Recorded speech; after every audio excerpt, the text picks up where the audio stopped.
अगर आप बैंक वालों को ऐसे रोकते रहोगे तो किसको लोन देगा। और दूसरा आपने पूछा कि ये जो बिजली है, बिजली के बिल पे अगर आप ऐसे कहते हो तो मतलब कैसे यूज़ करें और उसको पैसा ना दें, हम ऐसा कह रहे हैं। इसका अगर मूल सिद्धांत में अगर आप जाओगे, लोन वाले मसले पे हम कभी नहीं कहते लोन कि भाई बैंक वालों को हम रोकते नहीं हैं कुछ भी उनकी कार्रवाई करने से, अनलेस एंड अनटिल वो कानूनी मतलब वो जो कार्रवाई है वो गैर कानूनी ना हो। तो जैसे मान लो मेरा और आपका झगड़ा हो जाए और मैंने ये पंचायत बुला लूँ, मैं उस पंचायत में आप कहते हो कि देवेंद्र ने मेरे 1 लाख रुपया देना है। अब मैं मतलब ये कह दूं कि इन्होंने मुझे 1 लाख रुपया दिया ही नहीं, तो अब आपको उस पंचायत का पेटा भरना पड़ेगा कि 1 लाख रुपया सच में दिया था मैंने, ऐसे ऐसे करके दिया था। अगर ये पंचायत का पेटा ना भरे तो आपका जो पैसा मांगने का जो अधिकार है वो खुद ही निरस्त हो जाएगा। हम क्या कह रहे हैं कि जो बैंक ने लोन दिया है वो लोन बैंक के पास था ही नहीं, यानी वो पैसा था ही नहीं। जो चीज़ उसके पास थी नहीं वो उसने दी कैसे। बैंकों में एक नियम है कि बैंक के पास यदि 1000 करोड़ रुपए की प्रॉपर्टी है, जैसे आपके पास 1 लाख रुपया है, तो आपसे मांगने जाऊं तो आप ज़्यादा से ज़्यादा कितना रुपया दे सकते हो मुझे? हैं? नहीं, 1 लाख मैं कहूँ ज़्यादा से ज़्यादा सारा दे दोगे तो ज़्यादा से ज़्यादा आप 1 लाख रुपया दे सकते हो, है ना। बैंकों में क्या है कि बैंक के पास अगर 1000 करोड़ की प्रॉपर्टी है तो बैंक 10,000 करोड़ का लोन दे सकता है, यानी वो 9,000 करोड़ रुपया उसके पास नहीं है जो वो लोन में दे रहा है। तो वो दिया क्या उसने, जो लोन में दिया वो क्या है? अच्छा, 9 लाख करोड़, हाँ हाँ हाँ, मेरे अकाउंट में डाल दिए उसने, मैंने उससे मकान ले लिया या किसी मैं अभी आगे इसी पे आता हूँ। अभी रुकिए, अभी जो आप वाला सवाल है ना, ये बहुत मैनेजरों ने पूछ लिए, फिर वो सारे के सारे जालिए, वो सब जालिए। आपके खाते में जो डिजिट डाली ना, अब गेम इसमें देखो, या तो आप विश्वास पे चल लीजिए कि बैंक जो कर रहा है सही कर रहा है, फिर बात ही खत्म हमारी, या फिर आप कानून से चलिए। राज बैंक का और विश्वास का नहीं है, राज कानून का है। राज बैंक मैनेजर का, आरबीआई का नहीं है इस देश पे। इस देश पे राज प्रधानमंत्री मुख्यमंत्री का नहीं है, कानून का है। अगर देश में संविधान है तो संविधान के हिसाब से चलना पड़ेगा आपको भी और मुझे भी, इसमें तो कोई डाउट नहीं होगा। बैंक ने जो दिया है, अब संविधान क्या कहता है? संविधान ये कहता है, कानून ये कहता है। वकील है आप में से कोई? वकील है? वकील साहब जरा थोड़ा मुझे बताना, मैं गलत हो जाऊं तो मुझे ठीक कर देना। कानून ये कहता है आपने जिस चीज का करार किया है, जिस चीज का एग्रीमेंट किया है, वही चीज देनी पड़ेगी। गलत की सही? अगर उसने करार किसी और चीज का कर दिया और दे दिया कुछ और, तो वो contract null and breach of contract हो जाएगा। ठीक है। बैंक से आपने जब आवेदन भरा लोन लेने के लिए, जिसको सैंक्शन किया बैंक ने, उसने आवेदन भरा 15 लाख रुपए का। बैंक ने सेक्शन किया 15 लाख रुपए, उसने डिजिट ट्रांसफर किए खाते में 15 लाख रुपए के नाम पर, और जब आप बैंक से निकलवाने गए तो वहां निकला 15 लाख रुपए का बैंक नोट। अब रुपया मांगा गया था, रुपये का ही कॉन्ट्रैक्ट था, रुपया ही मिलना चाहिए था, परंतु मिला रुपए का नोट। यहां आकर के बैंक को मैं गलत नहीं कहूंगा यदि भारत के रुपए और बैंक नोट की कीमत बराबर है, तो फिर तो कोई गड़बड़ नहीं है, क्योंकि आपने जो आर्गुमेंट दिया, सामान भी तो लिया था उस लोन का, आपने ये कहा था। अगर कीमत बराबर है फिर तो बैंक ने कोई धोखा नहीं किया, फिर हम मान लेते हैं कि चला लेंगे, कोई बात नहीं उससे। परंतु जब कीमत पर बात आती है तो भारत के 1 रुपए की कीमत 10,000 रुपए के बैंक नोट के बराबर है। यह कानूनन है। पेपर करेंसी एक्ट 1882 में बकायदा लिटन है कि 15 रुपया बराबर 1 मोहर। यही सिद्धांत है, यही भारत के रुपए की कीमत है।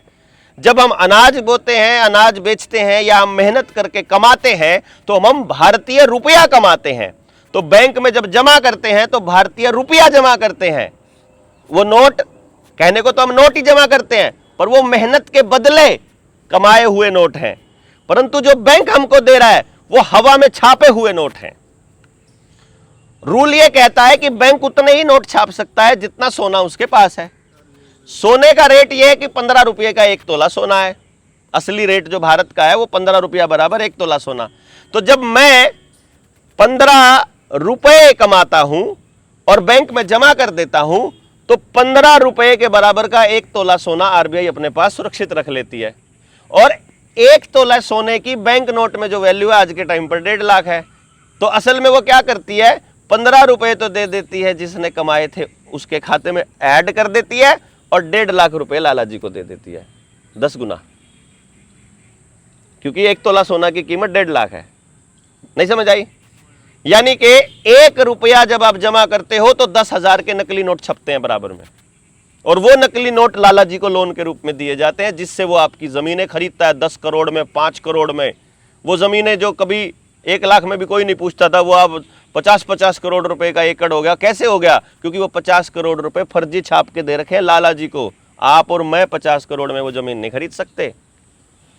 मतलब वो जो फर्जीवाड़ा है, जो इस देश के अंदर महंगाई है, लूट है, आत्महत्याएं हैं, कर्जा है, और ये सब हर आदमी कर्जे में चला गया। ये कैसे हो गया? जिस बैंक के पास अपनी जमीन नहीं वो आपको जमीन खरीदने के लिए लोन दे रहा है। जिस बैंक के पास अपना मकान नहीं वो मकान बनाने के लिए लोन दे रहा है। जिस बैंक के पास अपना एक सिंगल रुपया नहीं वो सारे देश को लोन ले रहा है। और लोगों की टोटल कमाई, टोटल नोट की छपाई 34 लाख करोड़, और वो लोन दे रहा है 2.5 लाख करोड़। कहां 250 लाख करोड़, कहां 34 रुपए, कहां 250 रुपए, और वो लाख करोड़ में हो जाए तो फिर कहानी देखो। तो वो जो ऊपर का लोन है वो सारा फर्जी है। तो हम केवल बैंक से इतना पूछते हैं, तुमने कानून के हिसाब से, संविधान के हिसाब से लोन दे रखा है या फिर एवं ही दे रखा है, हवा में कर्जा बना रखा है? क्योंकि जो मकान आपने खरीदा है उस लोन से, उस लोन का मकान अगर आपने 1.5 करोड़ रुपए का खरीदा है तो असल में उस 1.5 करोड़ रुपए की जो असली कीमत है वो 70,000 रुपया है। और जेन्युइन 70,000 होगी तो फिर तो है महंगाई अपने आप ही कम हो जाएगी। अपने आप ही हो जाएगी, खत्म हो जाएगी महंगाई, जीरो, अगर कानून के हिसाब से हो जाए तो असल में ये हमारा लोन का मुद्दा बैंकों के खिलाफ नहीं है, ये असल में भारत की जनता की लूट को रोकने के लिए है। जो प्रत्येक व्यक्ति की लूट हो रही है कि बैंक में 1 रुपया जमा करते ही 10,000 लाला को मिलता है, तो वो 10,000 गुना की ठगी डेली हो रही है उसके साथ, 1 रुपए के साथ। दूसरा आपने बोला बिजली का बिल। अगर बिजली महकमा ये साबित कर दे कि बिजली खर्च होती है तो हम मानने के लिए तैयार हैं, फिर हम 1 रुपया नहीं, फिर हम कोई दिक्कत नहीं है। बिजली महकमा ये साबित ही नहीं कर सकता कि बिजली खर्च होती ही नहीं है। बिजली कैसे होती है? ये ट्रांसफार्मर में यहाँ पड़ी है, वो इधर से जाकर इधर आकर सर्किट पूरा करती है खाली, और कुछ नहीं करती। वो वहीं घूमती है उसी सर्किट में, उससे बाहर कहीं जाती ही नहीं है वो। ये साइंटिफिक है बेसिकली।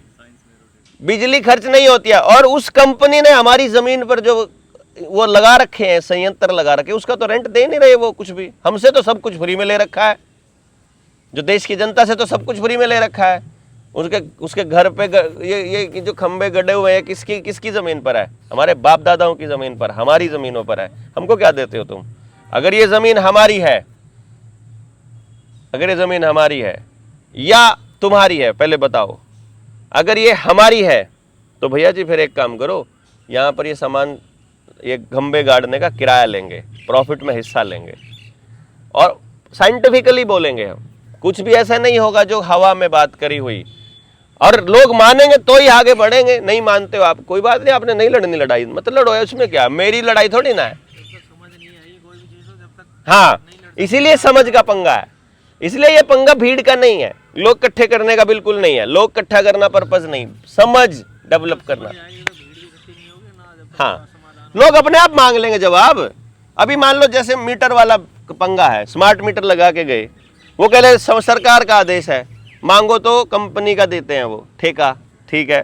अब हम उनसे इतना सा पूछ रहे हैं, समझ वाला आदमी, गांव में 15 आदमी समझ वाले हैं, और वो बैंक वो उससे पूछ रहे हैं बिजली कंपनी से, वो ये कह रहे हैं कि ये बता दो पहले वाला मीटर ठीक है कि गलत खराब है। भाई इतना तो पूछना बनता ही है। अगर वो ठीक है तो तुम बदल क्यों रहे हो? अगर वो गलत है तो तुम गलत मीटर से बिल इतने सालों से ले रहे थे, वो पहले वापस करो। गलत मीटर से बिल लिया ना भाई, अगर खराब मीटर है तो उससे जो भी बिल लिया गलत लिया, उस टाइम में जो पास किए मीटर तो वो भी गलत थे। तो वो भी गलत थे। ठीक है, अब ये बताओ ये मीटर मेरा है कि तुम्हारा है? अगर ये मेरा है तो तुम इसको क्यों लेके जा रहे हो? और अगर ये तुम्हारा है तो फिर इस पे मेरी दीवार पे लगाने का किराया दो। लेते हो ना आप? किसी का बोर्ड टंगना है दीवार पे तो पैसा लेते हो ना। मीटर टंग गया इतने साल से, उसका किराया तो नहीं लिया आपने। अब तो खंबे पे लगाने शुरू कर दिया। और बात सुन के हाँ तो कोई बात नहीं, खंबे पे लगाने शुरू कर दिया तो खंबा तुम्हारी जमीन में ही है। वो तो नगर निगम की जमीन होगी। नगर निगम कहाँ से कब आया? फिर वही नगर निगम कब आया? वो तो शहरों में तो नगर निगम चल रहा है, गांव में भी नगर कब चल रहा है? कब चला? 1947 के बाद ही चला जो चला। ठीक है, उससे पहले का तो सारे जाली अपना सब कुछ लेके। ठीक है। तो ये नगर अगर था, अगर ये गुड़गामा गांव था ना, गुड़गांव गांव था, तो इस गांव में जो बना गांव की इजाजत से बना ना। गांव तय करेगा ना कि तो रहेगा कि नहीं रहेगा, वो नगर निगम रहेगा कि नहीं है? सरकार ने टेक ओवर भी तो कर दिया। सरकार कौन है? वही तो बात आ रही है ना जी, आपकी बात सुन के तो लगा सरकार कोई है ही नहीं। तो बताओ आप, वो तो विधानसभा है, उसको जो पावर मिली है वो संविधान ने दी है, और संविधान को पावर हमने दी है, हम भारत के लोगों ने दी है। मैं संविधान को पावर नहीं दूंगा तो संविधान उनको क्या दे देगा? अगर मैं ये नहीं कहता हूं तो मतलब मैं ही सरकार हूं बेसिकली। तो मेरे कहने के वो मेरा मैनेजर है। दिक्कत ये है, आपको ये समझ में नहीं आ रहा, जो लोकसभा में बैठा, विधानसभा में बैठा, जो प्रधानमंत्री, पार्लियामेंट का मेंबर, लेजिस्लेटिव असेंबली का मेंबर, वो मेरी तरफ से पॉलिसी बनाने के लिए लगाया गया, नौकरी पर रखा गया मैनेजर है, 5 साल के लिए लगाया गया। वो मालिक नहीं है, वो मैनेजर। मेरे से पूछे बिना अगर कोई डिसीजन ले रहा तो गलत है। आपकी दुकान पे कोई काम करने वाला आदमी आपसे पूछे बिना मीटर की फिटिंग इधर से उधर करवा दो, उधर से उधर करवा दो, तो आने के बाद 2 झापड़ मारोगे, साथ में मीटर वापस सेटिंग कराओगे, अपने हिसाब से कराओगे। मालिक कराए, उन्हें गड़बड़ कर दी नौकरों ने, पहले वालों ने, तो ठीक कर लेंगे अपन यार, मालिक लोग लग के, क्या दिक्कत है? जो गड़बड़ हो रखी है अपन ठीक कर लेंगे, समझ हो जाए एक बार पैदा। समझ के बिना नहीं होगा बस, ये तो सारा पंगा समझ का ही तो है। हाँ अभी फील होता है कि आप बदलते हो लेकिन असल में हमें बदलना है। सरकार बनाने का, बदलने का, ये सारा हमें ही करना है। ठीक है जी, चलो और सवाल किसी का? ट्रेनिंग में तो आना पड़ेगा जी, जब दिमाग खुलेगा। जो हम लोग बिजली खपत करते हैं, या भुगतान करें या ना करें? अभी भाई कुछ मत करो।